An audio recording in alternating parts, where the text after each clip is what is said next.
Hello मेरी YT family, मैं प्रीति। आज मैं आपको शिव पुराण से शिव जी की एक छोटी-सी कथा सुनाने जा रही हूँ। एक बार माता पार्वती जी ने शिव जी से कहा कि मुझे अमर कथा सुनाइए, तो शिव जी ने कहा कि नहीं, मैं तुम्हें नहीं सुनाऊँगा। तो माता पार्वती के ज़िद करने से शिव जी ने उनको कथा कहना शुरू करते हैं। तो वो कहते हैं कि आस-पास देख लो, कोई है तो नहीं, और जब तुम कथा सुनो तो बीच में करते रहना। तो पार्वती जी ने कहा ठीक है। फिर पार्वती जी ने आस-पास देखा तो उसे कोई भी जीव-जंतु, पशु-पक्षी कुछ भी नहीं दिखाई दिए, और वो माता पार्वती जी ने शिव जी से आग्रह किया कि आप कहानी सुनाना प्रारंभ कीजिए। शिव जी ने उनको कहानी सुनाना शुरू किया। बीच में माता पार्वती को नींद आ गई, फिर भी की आवाज़ आती रही। जब कहानी पूरी हुई तो शिव जी ने आँखें खोली तो देखा माता पार्वती तो सो रही हैं। तो फिर उन्होंने बोला कि जब तुम सो रही हो तो कौन कर रहा है? तो उन्होंने आस-पास देखा तो एक चूजा था, तोते का चूजा, वो कर रहा था।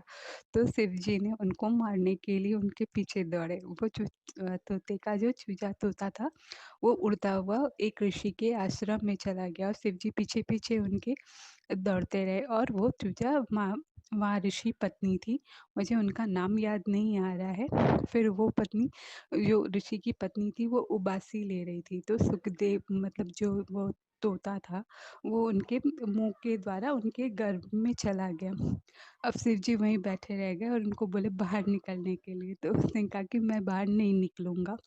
ऐसे ही 12 साल हो गए। फिर ऋषि ने उन्हें समझाया कि वो तो अमर कथा सुन चुका है, फिर उसे आप कैसे मार सकते हैं? तो कृपया आप वापस अपने कैलाश पर्वत पर चले जाएँ। तो शिव जी वापस चले गए, और उन्होंने सुखदेव जी से आग्रह किया कि आप कृपा करके बाहर निकलिए। तो बोला मैं बाहर नहीं आऊँगा, क्योंकि मुझे आप लोग मुझे बेटा बोलोगे और आपस में उलझा लोगे माया के जाल में, मुझे माया के जाल में नहीं उलझना है।